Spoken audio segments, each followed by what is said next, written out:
मेरा नाम अमृता है। मेरी ये कहानी एक ऐसी कहानी है जिसमें एक राज छुपा हुआ है, जिसे जानने के लिए मैंने क्या कुछ नहीं किया। इस कहानी को आखिर तक जरूर सुनिएगा। मेरी अभी अभी शादी हुई थी, पर मेरी ननद का व्यवहार पहले दिन से ही कुछ ऐसा था जिससे मुझे उस पर शक होने लगा था।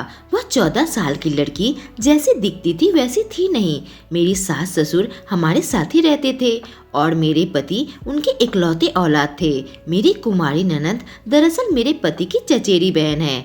पर जब मैं पहले दिन शादी करके घर आई थी, तभी मुझे एहसास हो गया था इस घर में कुछ गड़बड़ है। मेरी सास और ससुर मेरी ननद सीमा के प्रति एकदम बेफिक्र थे। वह जैसा करती, जैसा उठती बैठती, किसी को उससे मतलब नहीं था। ऐसा लगता था कि मजबूरी में ही उन लोगों ने उसे अपने साथ रखा है। सीमा के माँ बाप की मौत के बाद वह बेसहारा हो गई थी और उसके पास जाने के लिए कोई जगह नहीं थी। मेरे सास ससुर ने उसे अपने पास तो रख लिया था, पर उसके प्रति उनका बिल्कुल भी लगाव नहीं था। स्कूल से जब भी आती तो कोई उसको खाना के लिए पूछने वाला नहीं था। उसने खुद ही अपने हाथों से खाना लिया। खाना खाकर अपने कपड़े धोने को बैठ गई और कपड़े धोने के बाद वह गीले कपड़ों को लेकर अपने कमरे में चली गई। मुझे उसको देखकर हैरत का ठिकाना नहीं रहा। आखिर गीले कपड़े को कमरे में लेकर क्यों जा रही है? तो मैं भी उसका पीछा करने लगी। मुझे इस बात से बहुत ही उलझन होने लगी कि उन कपड़ों को अपने अलमारी में रख दिया। वह कमरे से बाहर आने लगी तो मैंने उससे पूछा, तुमने गीले कपड़े ही अलमारी में रख दिए? मेरी बात सुनकर वह घबरा गई। शायद आज तक उसकी हरकत को किसी ने गौर नहीं किया था। उसने कहा, भाभी आप मेरा पीछा कर रही हो क्या? इस घर में तो आप अपने काम से ही काम रखा करे। इस तरह का तीखा जवाब देकर वह वहाँ से निकल गई और मैं खड़ी खड़ी यही सोचती रही कि उसने ऐसी हरकत क्यों की। ऐसे गीले कपड़े अलमारी में रखेगी तो बदबू फैल जाएगी। मैं इस सोच में बैठी हुई थी कि मेरी सास मुझे बुला लिया था और काम में लगा दिया था। शाम की चाय बनाकर मैं और मेरी सास पीने लगे कि तभी मुझे सीमा नजर आई। उसने वही गीले कपड़े पहन लिए थे और कहीं बाहर जा रही थी। उसकी तरफ देखते ही रह गई। मैंने देखा मेरी सास के चेहरे पर एक गुस्सा नजर आ रहा था। मैंने अपनी सास की तरफ देखा तो कहने लगी, इस लड़की का बोझ हमारे ऊपर आ गया है। इसके पापा मम्मी तो चले गए और इस लड़की को हम झेल रहे हैं। मेरी सास की बातों से ऐसा लगा कि मजबूरी में ही सीमा को झेल रही है। एक बेचारी बिन माँ बाप की बच्ची इनकी वजह से ही ऐसा रूखा व्यवहार करती होगी। लेकिन मैं यह जानने के लिए मरी जा रही थी कि आखिर गीले कपड़े पहनकर सीमा कहाँ चली गई। रात काफी हो रखी थी और सीमा अब तक घर नहीं आई थी। मेरे सास ससुर और मेरे पति घर पर आ चुके थे और हम रात का खाना भी खा चुके थे। मैं बार बार इधर उधर टहल रही थी और सीमा का इंतजार कर रही थी और सोच रही थी कि आखिर एक जवान लड़की इतनी रात को कहाँ चली गई है। मेरे पति ने कहा कि इतनी परेशान क्यों हो रही हो? तो मैंने उनसे कहा, मैं सीमा के लिए परेशान हो रही हूँ। अब तक घर नहीं आई है, आप जाकर देखिए ना वो कहाँ गई है। मेरे पति ने कहा, वो तो ऐसे ही है, उसे कुछ अदब कायदे नहीं आते, अपने आप ही आ जाएगी। कहाँ जाएगी? मेरे पति और ससुर घर में बहुत गुस्से वाले थे और उन लोगों को जैसे सीमा से कोई मतलब ही नहीं था। हम लेट गए थे पर मुझे बार बार सीमा का ही ख्याल आ रहा था और इस वजह से मुझे नींद भी नहीं आ रही थी कि तभी मुझे पिछले वाले दरवाजे से आवाज़ आई। मैं उठकर देखी तो सीमा घर के अंदर आ रही थी। मैंने कहा, सीमा इतनी रात तक कहाँ रह गई थी? किचन में तुम्हारा खाना रखा है, चलकर खाना खा लो। उसका चेहरा और आंखें देखकर ऐसा लगा कि जैसे कोई गलत काम करके आई हो। उसने कहा, भाभी आप सो जाइए, मैं खाना खाकर सो जाऊंगी। उसने गीले कपड़े बाहर रहने की वजह से थोड़े सूख गए थे। कपड़े से किसी तरह की कोई भी बदबू नहीं आ रही थी। आखिर यह लड़की करती क्या है, कहाँ जाती है, कुछ भी नहीं पता और घर वालों को इससे कोई भी मतलब नहीं है। आखिर क्या बात है? मैं अपने कमरे में आ गई थी और फिर मैं लेटकर सो गई। सुबह उठकर मैं घर के कामों में लगी हुई थी कि सीमा नाश्ता करने आ गई। जब स्कूल जाने को तैयार हुई तो मैंने नोटिस किया कि उसके पैर में गीले मोजे हैं। मैंने कहा, सीमा तुम्हारे मोजे गीले क्यों हैं? सूखे मोजे क्यों नहीं पहन लेती? वह मेरी तरह बहुत ही अजीब निगाह से घूरने लगी और कहा, मुझे यही सॉक्स पसंद है। कहकर वह अपना बस्ता ली और वहाँ से निकल गई और मैं खड़ी खड़ी उसे देखने लगी। अब वह स्कूल चली गई तो साफ सफाई के बहाने मैं उसके कमरे के अंदर आ गई। जब मैंने उसकी अलमारी खोली तो मेरी हैरत का ठिकाना न रहा। अलमारी के अंदर सारे कपड़े गीले थे, पर उसमें बिल्कुल भी खराब बदबू नहीं आ रही थी। आखिर यह ऐसा क्यों करती है और किन चक्कर में पड़ी हुई है, मुझे कुछ भी समझ में नहीं आ रहा था। तभी उसके कमरे में पड़ी एक संदूक पर मेरी नजर गई। उसमें एक बड़ा सा ताला लगा हुआ था। मैं उसकी चाबी को तलाशने लगी, पर कमरे के अंदर मुझे चाबी कहीं नहीं मिली। आखिर उसके अंदर ऐसा कौन सा सामान होगा जो उसने भर रखा होगा। यह तो छोटी सी बच्ची है, फिर संदूक में क्या रखती होगी। जब सीमा स्कूल से वापस आई उस वक्त मैं और मेरी सास दोपहर का खाना खा रहे थे। मैंने सीमा को भी आवाज दी कि तुम भी आ जाओ, तो हमारे साथ खाना खाने आ गई। उसे देखकर मेरी सास की आंखों में मुझे परेशानी नजर आ रही थी। मेरी सास ने कहा, सीमा रोज रोज इतनी रात तक घर से बाहर मत रहा करो। पर सीमा ने कहा कि मैं तो अपने दोस्त के घर पढ़ाई करने जाती हूँ, आपको तो सब पता है, फिर पूछती क्यों है। उसने मेरी सास को रूखा सा जवाब दिया था। जो भी हो, मेरी सास उसे पाला था, उसे ऐसा रूखा जवाब नहीं देना चाहिए था। तभी मैंने नोटिस किया कि सीमा के गले में एक चाबी लटक रही है। कहीं वह उस सिंदूक की चाबी तो नहीं। आखिर वह उसकी चाबी को गले से लटका कर क्यों रखती होगी। छोटी बच्ची के पास ऐसा क्या सामान होगा। शक का कीड़ा मुझे काटने लगा था। अब रोज रोज सीमा यही हरकत करने लगी। 11-12 बजे रात को घर पर आती थी और कभी कभी तो उससे भी देर करती थी। आखिर इसका कौन सा दोस्त था और इतनी रात तक वह क्या करती थी, मेरी समझ से बाहर था। एक बार मैंने अपनी सास से कहा, सीमा इतनी रात तक कहाँ रहती है, अभी वह जवान हो रही है, इतनी रात तक घर से बाहर रहना ठीक नहीं है, आप उनसे कुछ कहती क्यों नहीं। मेरी सास ने कहा, वह एकदम बदतमीज लड़की है, उसे कुछ भी बात कहो तो सीधे मुंह जवाब नहीं देती, मजबूरी है कि उसे झेल रही हूँ। तुम्हारे ससुर को तो वह बिल्कुल एक आंख नहीं भाती। एक तो लड़की है, शादी में न जाने कितने खर्च करवाएगी, ऊपर से इसकी हरकतें ऐसी है, कुछ कहो तो सुनती भी नहीं। मैंने कहा, आप चाहो तो मैं उसके साथ बात कर सकती हूँ, उसे समझा सकती हूँ। उन्होंने कहा, ठीक है, बात करके देखो, पर कोई फर्क नहीं पड़ेगा, तुम्हें भी रूखा जवाब देगी और तुम्हें बुरा लग जाएगा, फिर मुझसे ही कहने आओगी कि उसने ऐसा कह दिया। मैंने कहा, ऐसे उम्र में लड़कियों को थोड़ा समझाना जरूरी है। अगले दिन मैंने सीमा से कहा, सीमा तुम इतनी रात तक कहाँ रहती हो, रात 8 बजे तक घर आ जाया करो, अभी तुम जवान हो रही हो और यह जमाना सही नहीं है। सीमा मेरी तरफ आंखें छोटी करके देखी। मुझे उसके चेहरे पर गुस्सा साफ नजर आ रहा था। उसने उल्टा ही जवाब दिया कि भाभी आप अपने काम से काम रखा करो। उसकी आंखें भी मुझे लाल लाल लग रही थी। उसकी आंखें देखकर मुझे अक्सर उस पर शक होता था और हर वक्त गीले कपड़े में बाहर जाती थी। आखिर वह क्या करती है और ऐसा व्यवहार क्यों करती है। उलझन के जाल में मैं इस कदर उलझ चुकी थी कि उससे बाहर निकलने का कोई रास्ता नजर नहीं आ रहा था। मन करता था उसके पीछा करके देखूं कि आखिर वो कहाँ जाती है, पर यूं पीछा करूंगी तो मेरे सास ससुर को बुरा लग जाएगा और मेरे पति भी बातें सुनाएंगे कि जब हमें उससे मतलब नहीं है तो तुम क्यों परेशान हो रही हो। इसी तरह से मैं उसे फॉलो भी नहीं कर पा रही थी। एक दिन हिम्मत करके मैंने अपने पति सतीश से कहा, सतीश मुझे सीमा की हरकतें ठीक नहीं लगती, अगर आप इजाजत दे तो मैं उसका पीछा करके देखना चाहती हूँ कि वो कहाँ जाती है। जवान लड़की है, अगर किसी गलत चक्कर में पड़ गई तो परिवार की बदनामी होगी। मेरे पति तो थोड़ी देर तक चुप रहे, फिर कहे, ठीक है, जैसा तुम्हें अच्छा लगता है वैसा करो। वैसे तो हम उस लड़की से कोई मतलब नहीं है, उसे बहन कहते हुए भी मुझे शर्म आती है, उससे बात करने की तमीज नहीं है। जब से इस घर पर आई है तब से हमारे लिए परेशानी का कारण ही बनी हुई है, पर तुम अपनी दिल की तसल्ली करना चाहती हो तो कर लो।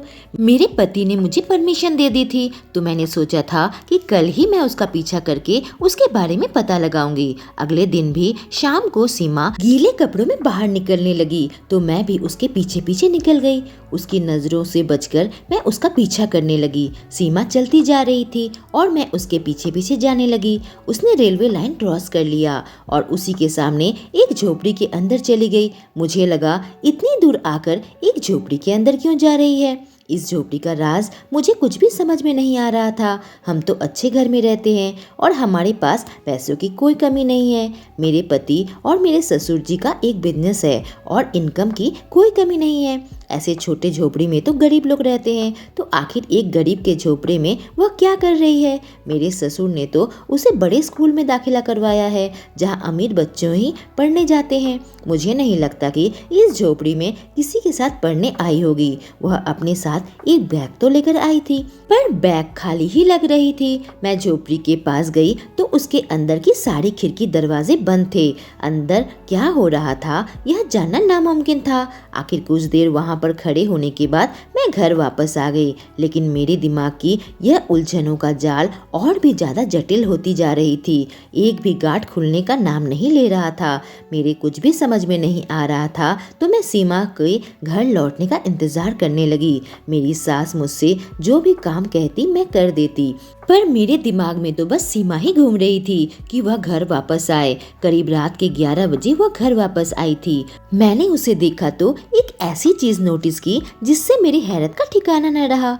वह खाली बैग लेकर गई थी, पर अब उसका बैग भरा हुआ था। मैं चोरी छुपे उस पर नजर बनाए हुए थी कि वह अपना बैग लेकर कमरे में चली गई, और तभी उसने संदूक को खोला और बैग में जो भी भरकर लाई थी वह संदूक में रख दिया और उसे ताला लगा दिया। मैं यही सोचने लगी थी कि आखिर बैग में भरकर वह क्या लेकर आई है। मैं अपने कमरे में आ गई। मेरे पति ने मेरी परेशानी देखकर पूछा, कुछ पता चला तुम्हें? मैंने एक झूठी मुस्कुराहट दिखाकर बोला कि मैं पता लगा रही हूँ, जल्दी ही तुम्हें बताती हूँ। मेरे पति ने कहा, उस लड़की से मुझे कोई मतलब नहीं है, थोड़ी बड़ी हो जाए बस उसकी शादी करवा दे, इतनी ही हमारी जिम्मेवारी है। मेरे चाचा का हमारे साथ रिश्ता अच्छा नहीं था, वह गलत कामों में उलझे हुए थे, तो पापा ने उनसे रिश्ता तोड़ दिया था और अब देखो उसकी बेटी को हम पाल रहे हैं।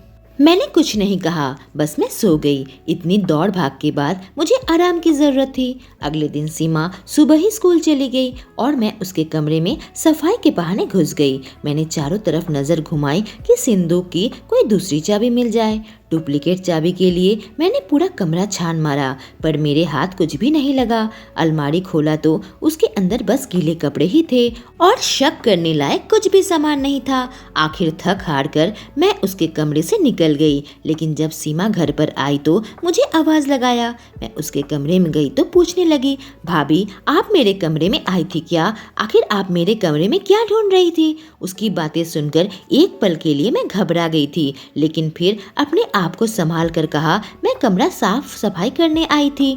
तुम अपने कमरे में कुछ ऐसा सामान रखती हो क्या जिसे ढूंढने की जरूरत हो? तुम तो अभी छोटी सी बच्ची हो, तो बताओ ऐसा क्या रखती हो कमरे में? जब मैं उससे उल्टा यह सवाल किया तो वह चुप हो गई और कही, ऐसा कुछ भी नहीं है, बस कपड़े ही है। मैंने कहा, तो तुम ऐसा सवाल क्यों पूछ रही हो जब कुछ नहीं है? तो उसने कुछ नहीं कहा तो मैं अपने काम में लग गई, पर अंदर ही अंदर मेरी जान ही निकल गई थी। न जाने उसे कैसे शक हो गया। शाम को मैंने देखा कि एक लड़का सीमा से मिलने आया है। वह घर के बाहर निकलकर थोड़ी दूरी में खड़े होकर उस लड़के से बात कर रही थी। कहीं सीमा का किसी लड़के से कोई चक्कर तो नहीं? हो सकता है यह लड़का झोपड़ी में रहता हो, पर इस लड़के को देखकर तो काफी अमीर लग रहा था। वह अपनी महंगी बाइक लेकर आया था और सीमा को अपनी बाइक में बैठा लिया। फिर न जाने वह दोनों कहाँ चले गए। आखिर 14 साल की लड़की यह क्या कर रही है? उसकी जिंदगी में ऐसा कौन सा बड़ा राज गड़े हुए हैं जिसे लाख कोशिशों के बावजूद भी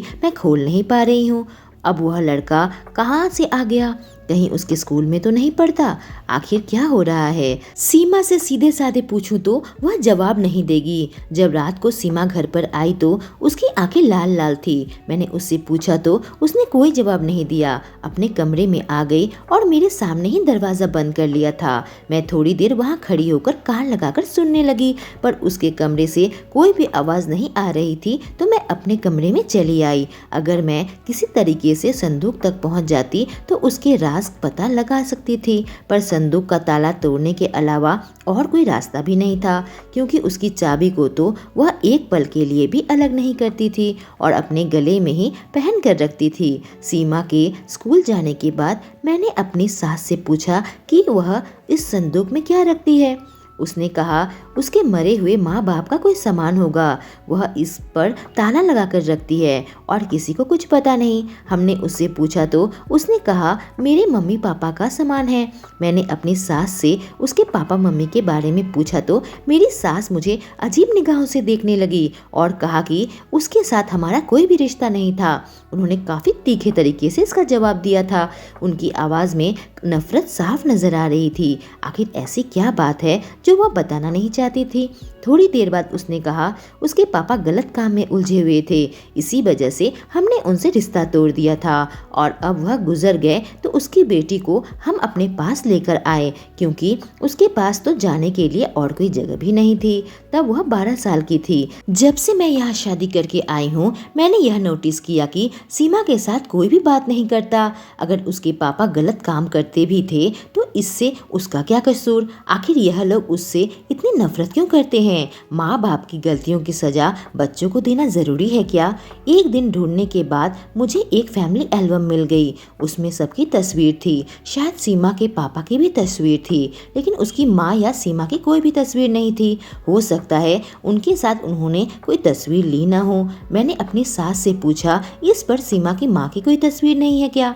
इस बात से अचानक मेरी सास चिढ़ गई और कही तुम अपने काम से काम रखा करो बहू। आजकल मैं देख रही हूँ जब से इस घर पर आई हो बस सीमा सीमा करती रहती हो, अपने काम बिल्कुल करना नहीं चाहती। मैंने सोचा इस घर को तो पूरे तरीके से मैं ही संभालती हूँ। सफाई, बर्तन, कपड़े धोना, खाना बनाना, मेरी सास मेरा हाथ जरूर बटाती है, लेकिन उनका यह कहना मुझे बहुत बुरा लग गया था। उसके बाद से मैंने सोच लिया था कि इन लोगों से सीमा की माँ या पापा के बारे में कुछ भी नहीं पूछूंगी। जब सीमा स्कूल से घर आई और खाना खाने के बाद मैं उसके कमरे में चली गई और उससे सीधे उसकी माँ के बारे में पूछा। उसके चेहरे में मुझे अचानक एक उदासी नजर आई। बड़े प्यार से उसके सिर पर हाथ फेरा और कहा क्या बात है सीमा, मुझे बताओ, तुम मुझ पर भरोसा कर सकती हो। पर उसने कुछ भी नहीं कहा, बस इतना कहा भाभी आप यहाँ से जाओ और इस मामले से दूर रहो, वरना खामखा आप ही मुसीबत में आ जाओगी। उसकी बातें सुनकर मैं उसके कमरे से निकलने लगी थी तो मैंने देखा उसकी आंखों में आंसू थे। आखिर ऐसा क्या हो गया? ऐसा क्या राज है उसकी जिंदगी में जिसे जानने से मैं मुसीबत में आ जाऊंगी? सीमा रोज शाम को उसी झोपड़ी में जाती और उस अमीर लड़के को मैंने उसके साथ कई बार देखा था, पर अब तक मैं सच्चाई तक नहीं पहुंच पाई थी। मैंने सोच लिया था सच्चाई जितनी भी कड़वी क्यों ना हो मैं उस तक पहुँच कर रहूंगी, और उसके लिए मुझे समुंदर में डुबकी भी लगाना हो तो मैं वह भी लगाऊंगी, क्योंकि राज मुझे परेशान कर रहा था। घर पर सभी लोग बेफिक्र थे, बस एक मैं ही थी जो इन परेशानियों में फंसी हुई थी। मेरे अंदर राज पर से पर्दा हटाने का भूत सवार था और ससुराल के यह रहस्य मुझे किसी डिटेक्टिव फिल्म की तरह लगने लगी थी। मैंने एक दिन देखा कि आज सीमा सूखे कपड़े में बाहर निकल रही है। मैंने यही सोचा कि आज जरूर कहीं और जा रही होगी, तो मैं भी तुरंत तैयार होकर उसका पीछा करने लगी। उसने एक ऑटो पकड़ लिया तो मैं भी उसका पीछा करने लगी थी। मैंने अपने ऑटो वाले से कह दिया था कि सामने वाले ऑटो का पीछा करो। पीछा करते करते ऑटो एक ऐसी जगह पहुंच गई जहां सिर्फ औरतें नहीं जाती हैं, और कुछ ऐसा मोहल्ला था जहां पर गंदा काम चलता था, जहां जाने पर औरतों की इज्जत खराब हो जाता था। और ऑटो वाला मेरी ओर देखने लगा था और परेशान सा लगने लगा था। उसने कहा मैडम आप जिसका भी पीछा कर रही हो यह जगह कुछ सही नहीं है, हमारा यहाँ से निकल जाना ही सही होगा। आप तो इज्जतदार घराने की लगती हो। मैंने उसकी बात का मतलब समझ रही थी और उसकी घबराहट को भी समझ रही थी, पर मेरी ननद एक ऐसी जगह पर रुकी और उतर गई। फिर मुझे वही लड़का नजर आया जिसके साथ वह बाइक में घूमती है। उसे लेकर एक बंगले के अंदर चला गया। मैं भी उतरने वाली थी कि ऑटो वाले ने कहा मैडम यहाँ उतरना सही नहीं होगा, अभी शाम हो गई है, किसी ने आपको खींच लिया तो नहीं छोड़ेगा, ऑटो के अंदर ही बैठिए और यह लड़की आपकी जो भी लगती है उसके आने का इंतजार कीजिए। उस बंगले के बाहर 2 गार्ड खड़े हुए थे। उसकी नजर हम पर पड़ गई। गार्ड हमारे पास आकर पूछने लगा तो ऑटो वाले ने कहा हमें मशहूर लीलाबाई से मिलना है। यह सुनकर गार्ड पीछे जाकर फिर से बंगले के पहरेदारी करने लगा। आधे घंटे से हम वहीं पर बैठे थे पर सीमा बाहर नहीं आई तो ऑटो वाले ने कहा मैडम अब हमें यहाँ से चलना चाहिए, रात हो जाएगी तो ऑटो से आपको कोई बाहर न खींच ले। आप जवान और हसीन हो तो मन चले खुद पर काबू न खो दे। आपका यहाँ पर रुकना अब सही नहीं होगा। मैंने ऑटो वाले से कह दिया, ठीक है चलो यहाँ से। मैं घर आ गई थी और यही सोचने लगी कि सीमा ऐसी जगह पर उस लड़के के साथ क्या कर रही थी। उसके पास तो पैसे की भी कोई कमी नहीं है, फिर यह सब क्या करती है वह। आज पहली बार मैंने उसे इस इलाके में जाते हुए देखा था, वरना रोज तो वह झोपड़ी में जाती है और झोपड़ी के ऊपर से मैंने धुआं उठते हुए देखा है। आखिर झोपड़ी में चूल्हा जलाकर वह क्या करती है। आज मुझे बहुत गुस्सा आ गया क्योंकि मुझे समझ आ चुका था कि सीमा जो भी कर रही है वह गलत कर रही है। अब हद ही हो गई। अब किसी की परवाह नहीं करूंगी। और काफी गुस्से के साथ मैं घर के अंदर आई थी। रात के 8 बज चुके थे और मेरे ससुर और पति भी घर पर आ चुके थे।